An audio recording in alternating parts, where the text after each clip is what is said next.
about to hear is true. Only the names have been changed to protect the innocent. Fatima Cigarettes, best of all long cigarettes, brings you Dragnet.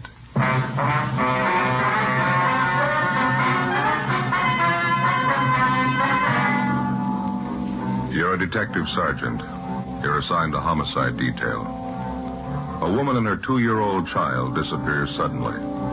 There's no apparent reason for it. 5 days pass. No trace of them. Your job? Find them.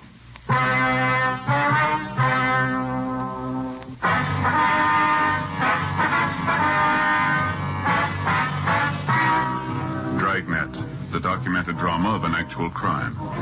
For the next 30 minutes, in cooperation with the Los Angeles Police Department, you will travel step by step on the side of the law through an actual case transcribed from official police files. From beginning to end, from crime to punishment, Dragnet is the story of your police force in action. It was Tuesday, April 20th. It was overcast in Los Angeles. We were working the day watch out of homicide. My partner's Ben Romero. The boss is Captain Blaine Steed. My name's Friday. I was on the way back from communications, and it was 1:35 p.m. when I got to room 42. Homicide. Hi, Joe. What's doing? Oh, not much, Mac. Where'd Ben go? Inside, Captain's office. Be right back. Oh, thank you. Keeping you busy? Oh, about the same. A little hectic around the house, though. Oh, that's right. Ben mentioned something about that. You're getting ready for a wedding out there, aren't you? Yeah, my daughter Alice. Sure getting a nice fella. Oh, that's so? Yeah, ambitious kid. Part-time accountant. Goes to law school at night down Loyola. Real nice fella. Mm-hmm. When are you getting married? A week from Saturday. It's going to be a big church thing. Sure glad it doesn't happen often. Oh, how do you mean? Big production. Never saw so many bills in my life. New dress for Alice, going away luggage, bridesmaids' dresses, eats, drinks, new carpet for the hall, new curtains in the living room. Wife must think I'm made of this stuff. Well, you should have had all boys, Mac. Yeah. You're giving your daughter away, huh? Yeah. Well, that reminds me, I got to be sure and send my suit to cleaners, get a good press job on it. Sure is funny. What's that? It seems for years the wife's been afraid we'd never get Alice married off. Now it's finally in the works, the wife's still unhappy. Oh, well, how's that? Goes around moping around the house, wiping at her eyes, keeps muttering something about losing her little girl is leaving her. I don't know. Well, how old's your daughter? 32. Well, I'll be down Stats office if anybody wants me. Right, Mac. Yeah. Oh, pardon me, Ben. Excuse me, I didn't see you. It's okay.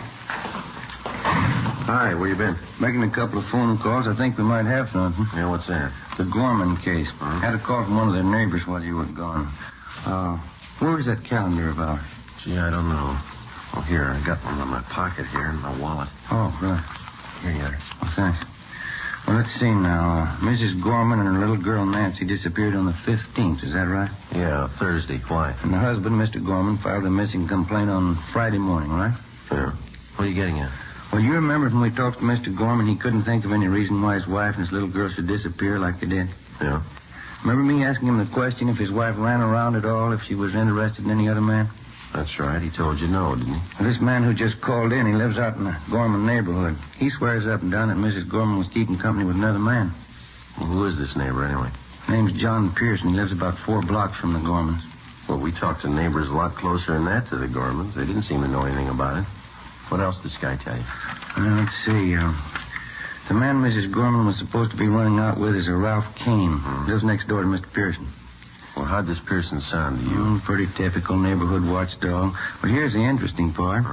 Mrs. Gorman and little daughter Nancy disappeared last Thursday. Now, according to Pearson, this Ralph Kane hasn't been seen around since Friday night. He told me on the phone he saw Kane toss a couple of suitcases in his car late Friday night and drive off. Said he hasn't come back yet.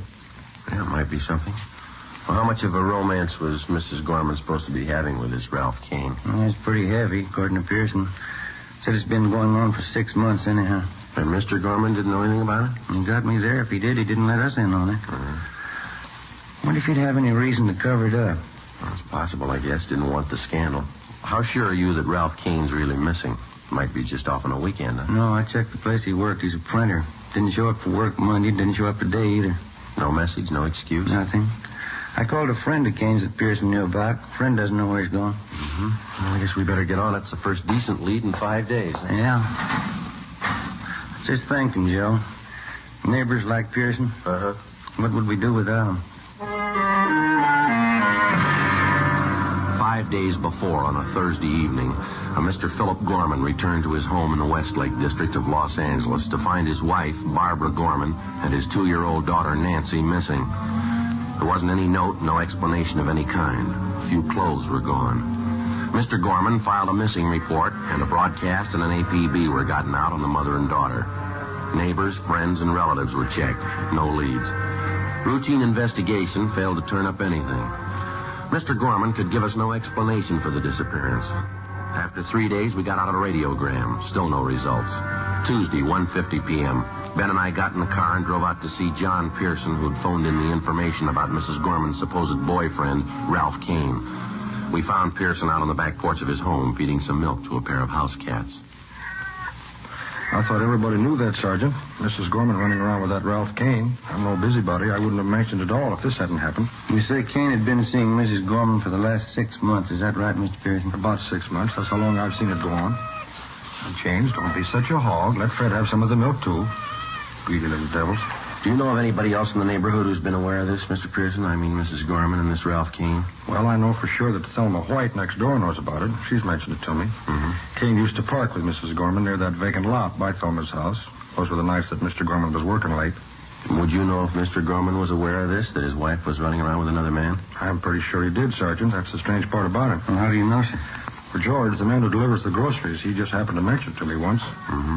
All right, James. Right, it's all gone. Now run off and play.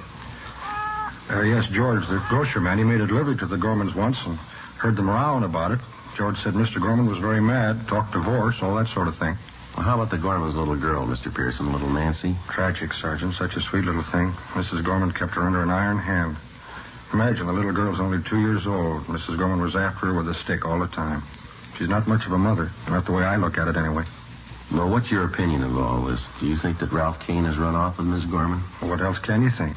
2 of them carry on for 6 months. Mrs. Gorman disappears Thursday. Mr. Kane leaves Friday night. What else can you think? This neighbor of yours, Thelma White, does she live in this house over here, over on the right? Yeah, that's right next door. You go over and talk to her. She's home now. Thelma will tell you the same thing I did. All right, sir. Thank you very much. Not at all, Sergeant. Just one thing I can't understand about Mrs. Gorman's little girl, little Nancy. Yeah? Can't quite understand why she's gone. Doesn't seem to fit somehow. How do you mean? If you're going to run off with a man, you don't take your family along. 2:15 p.m. We went next door and talked with a neighbor, Thelma White. She told us the same story as Pearson. From the 2 of them, we got the description. DMV furnished us with the license number of Ralph Kane's car. We checked further with Kane's friends, relatives, and his landlady. No one had seen or heard from him since late Friday. We searched the duplex where he lived. No leads. We went back to the office and checked Kane through R&I. He had 1 arrest for petty theft. We got out a broadcast and an APB on him. Well, that night, Ben and I drove out to see the husband and father of the missing woman and youngster, Philip Gorman. He was employed as a groundskeeper at one of the baseball parks in the city. Pretty fair turnout tonight, huh? Yeah. Weather's cleared up a little. Probably helped, huh? Where's the groundskeeper shack? Down at the end there? Yeah, you can't see it from here. It's just below the end of the bleachers there. Wow. You come out here very often? Not as often as I'd like to. It's down this way. Hey. Watch your step there, Joe. Is a mud puddle? Yeah, I see it. Sorry, you'll have to get back in the stands. You're not allowed down this end. How are you, Mr. Gorman? Friday and Romero. You remember us? Yeah, sure. I didn't recognize you for a minute. You got a few minutes, Mr. Gorman? We'd like to talk to you if we could. We're sure right now if you want. You found out something about the wife, little girl? No, sir, nothing definite. Got a few questions we'd like to ask you. Well, that's fine with me. I got nothing to do for a couple more innings. What's it all about? Well, when we talked to you at your house the other day, Gorman, you remember me asking if you could think of any reason why your wife and your little girl should disappear like you did? Yeah, I remember. There's nothing I can think of, Sergeant. Do you recall us asking you if your wife might have been interested in some other man, somebody she might go off with? Yeah, I remember all that. I told you I didn't think that was it. Now, look, if you know something and you're not telling us because you don't want the scandal, you can forget that, Gorman, because whatever you tell us is in strict confidence, you know. I don't know what you mean, Sergeant. I told you everything I know. Well, we'll be honest with you, Gorman. We think you're trying to cover up. Well, that's not true. I don't have anything to cover up. We picked up some new information on your wife this afternoon. We hear she was pretty friendly with a man named Ralph Kane. Lives a few blocks from your house. We hear that you knew what was going on. You and your wife, Barbara, had a row. You talked divorce. How about it? Well, let's go inside the shack here, huh? Get away from some of this noise. Fine, sure.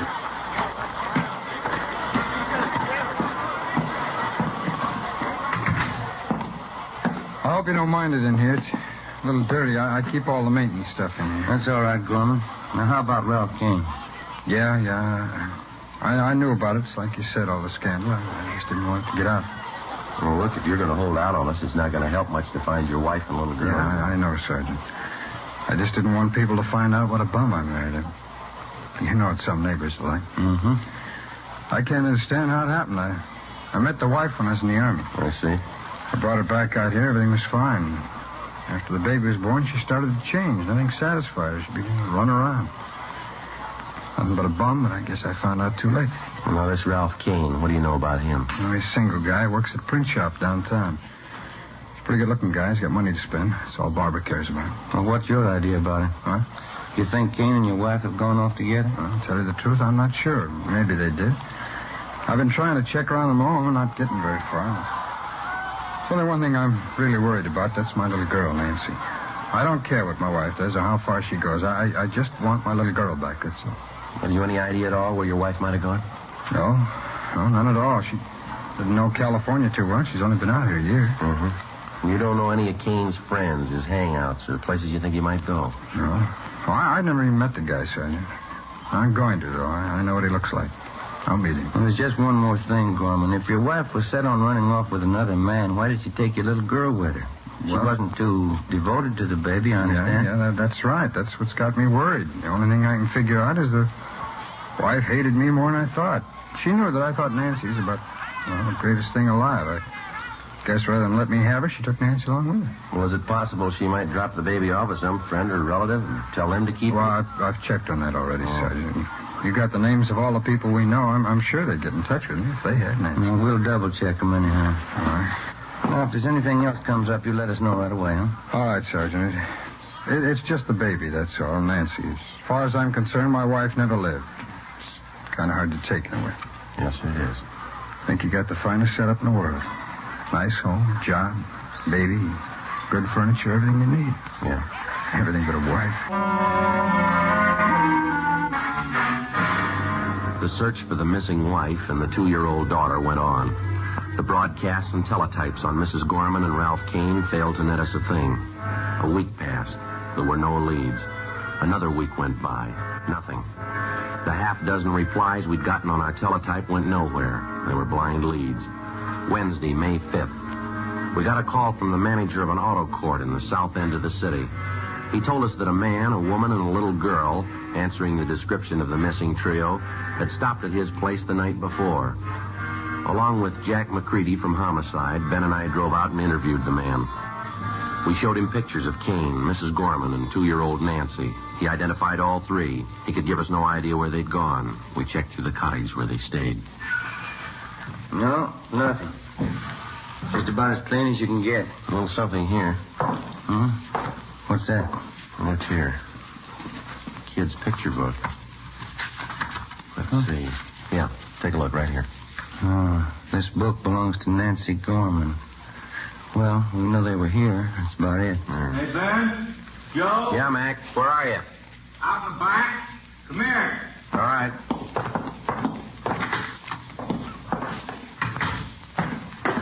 What have you got? Come here. Have a look. Where'd you find that? Poking around this trash barrel here. Looks like part of a little girl's dress, huh? Yeah, there's not much there. Did you find the rest of it? Well, that's all there is, just that little collar. Well, take a look here, Ben. The stains right here, over here, too. Yeah. What do you think? Mac, blood stains? I'd say so. We drove back to the office to the crime lab and had Lee Jones run the stains on the dress. He ran a benzidine test and then a biological precipitant. The stains were made by human blood. Well, it still didn't put us any closer to the missing child or her mother. The search went on. We redoubled our efforts. No luck. Another 10 days passed.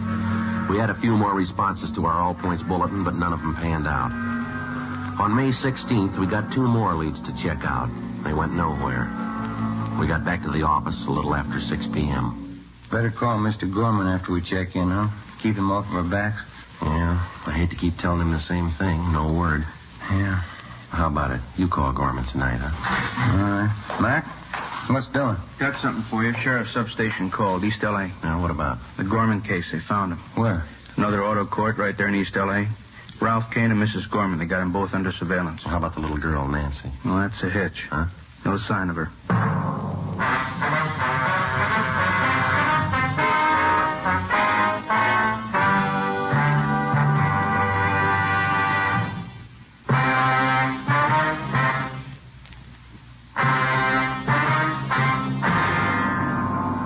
Saturday, May 16th, 9 p.m. Along with Levinson and McCready from Homicide, Ben and I drove out to the sheriff's substation in the east end of the city. One of the deputy sheriffs directed us to the motor court where Mrs. Barbara Gorman and Ralph Kane were under surveillance. We found the two of them in one of the rear cottages. There was no trace of 2-year-old Nancy Gorman. Levinson and McCready took Ralph Kane out to the car to interrogate him. Ben and I remained in the cottage with Mrs. Gorman. She was a tall blonde, thin-faced and nervous. She spoke with a decided accent. We questioned her for more than 2 hours. We got nowhere. Why don't you sit down, Mrs. Gorman? Relax. How can anyone relax? These questions. You have no right to do this. Well, maybe you haven't got it straight, Miss Gorman. This is a pretty important matter. We'd like to find out about your little girl. I told you I don't know. She ran away. Yes, ma'am. Now, we've had 10 different versions. You stopped at a hotel in Nevada and she disappeared. You were in an auto court in Bakersfield. She ran away during the night. We've heard just about all of them. Now, how about the truth? I've told you everything I'm going to tell you. I don't know what's happened to the kid. She's gone, that's all. She's gone. There's got to be an explanation for it. Where is she gone? She ran away. How many times do I have to tell you? I left with Ralph. We went out of the city. After a few days, Nancy got lonesome. She wanted to see her father. We were asleep one night, and she ran away. That's all there is to it. Simple. Why can't you understand? Now, you're going to have to do better than that, Miss Gorman. Now, how about the truth? What happened? You can't keep me here all night. Where's Ralph? I want Ralph. Why'd you take the child with you in the first place, Miss Gorman? It's pretty obvious that you didn't want her. Did Kane want you to take her along? Oh, no. He wanted me to leave her. Just he and I. That's all he wanted. Should have left her there, all this trouble, questions. There's an easy remedy, ma'am. What'd you really do with the little girl? She wanted off. It's the truth. We didn't know it. She wanted off. We couldn't help it. How about the little dress we found in that auto court with stains on it? The same questions. You always ask the same questions. What about the dress, ma'am? Do I always have to repeat? I told you. Ralph got his hand. He was shaving. It was just an old dress, a rag. Ralph bandaged his hand with it. Well, you usually wear bandages a while, don't you? You don't just throw them away. It was only a scratch. He didn't need the rag very long. Quite a few stains on the dress, ma'am. Must have been more than just a scratch. No, it was just a scratch. Can't you believe anything I say? No, not so far. Please. Can't I go outside for a few minutes? I have a headache. It's so hot in here. All right, Miss Gorman. Go ahead, ma'am. Yeah, thanks.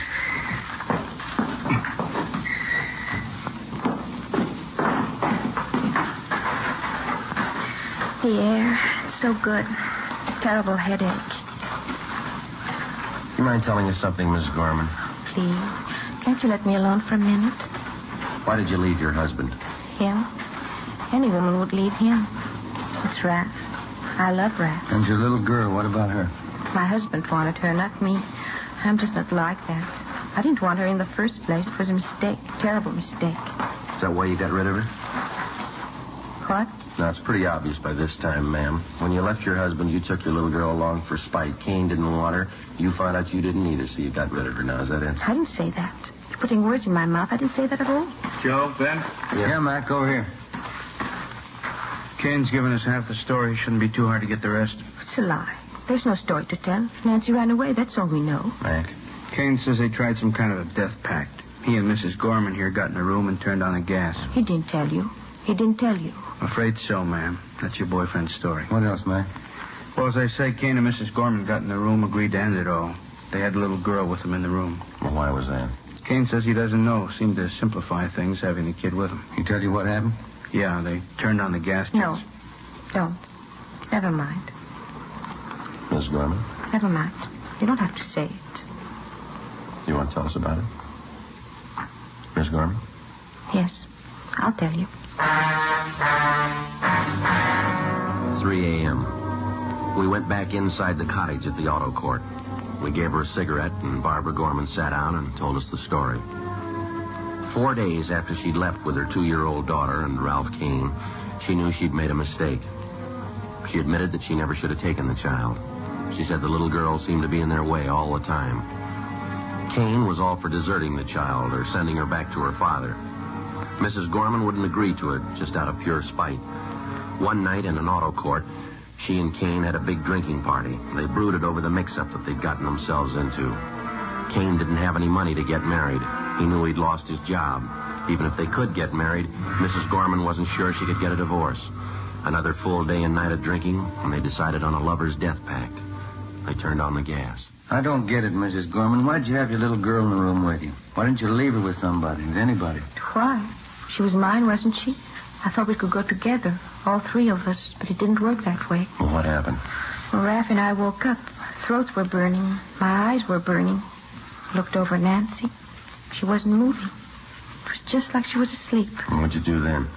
We got in the car and left. We found a nice place in the desert. There were nice flowers there. We buried Nancy. How about you and Ralph Kane? You knew you were in deeper. Why didn't you try it again? Oh, we did, a couple of times. We loved each other. It's the only thing we could do, but every time we tried, we couldn't go through with it. We'd try. We never could finish it. Ralph got a job. We were going to buy a gun. Tomorrow, we try again. Can you show us where you buried your little girl? Yes. Place in the desert, out near Palm Springs. It was a nice place. There's lots of nice flowers around. You understand, don't you? We were in love, Raph and I. Yeah. My husband wouldn't understand the way I loved Raph. It was everything. It was the whole world, Raph and I. I didn't mean it that way for Nancy. It was a mistake. You've got to understand I didn't mean it that way. That's the way it is. It doesn't matter. You can't hurt us, not Raph and I. You can't take away what we've got. You'll never take that away. All right, you want to get your coat? Yes. It doesn't matter what happens. It's for Raph. I don't care what they do. I'll keep on loving him. The same way I love him now. It doesn't matter. We'll pay for our mistakes. Yeah, lady. They're going to cost you. At 5 a.m., we put in a call for Lieutenant Lee Jones and the crime lab crew and the coroner. When they arrived at the auto court, we drove to the spot in the desert near Palm Springs where Ralph Kane and Mrs. Gorman pointed out the spot where they'd buried Nancy. The body was uncovered at the exact spot. It was taken back to town to the county morgue, where an autopsy was performed. Kane and Mrs. Gorman were booked on suspicion of murder. By 5 o'clock that afternoon, we had the results of the autopsy. Yeah, Doctor. Uh-huh. Right. Thank you. Bye. What's the story, Mac? Not what we thought. How do you mean? I think Mrs. Gorman sold us a bill of goods. Little girl didn't die in a room full of gas. What'd the doc say? He found 2 bullet holes in the body. That night, after hours of interrogation, Ralph Kane and Mrs. Barbara Gorman both broke down and confessed that they'd killed the child in cold blood. They pleaded drunkenness, that they weren't responsible for their actions. They were returned to their cells and held without bail. The child's father, Philip Gorman, was notified. The following morning, Ben and I accompanied him to the county morgue. It's this way, Mr. Gorman. Oh, thanks. You sure you want to go through with this, sir? Mr. Gorman? Well, I might as well tell you the truth. I'm not sure I do. It isn't going to help much, Mr. Gorman. Believe me, it isn't. I just wanted to see you just once more. Yeah, well, it doesn't work out. Wouldn't be the same. Not the way you remember. Just wanted to see. I just wanted to find out. What's that? About her mother, Ralph Kane. What is it that could make them do it? Little girl, she's only 2. What could make anybody do a thing like that? Your wife called it love.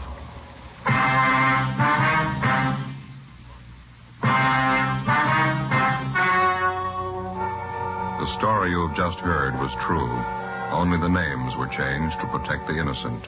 On September 10th, trial was held in Superior Court, Department 89, City and County of Los Angeles, State of California. In a moment, the results of that trial.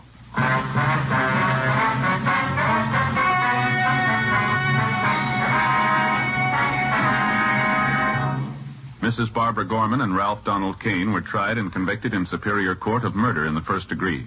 Mrs. Gorman was sentenced to life imprisonment. Kane received the death penalty. He was executed at the state penitentiary, San Quentin, California.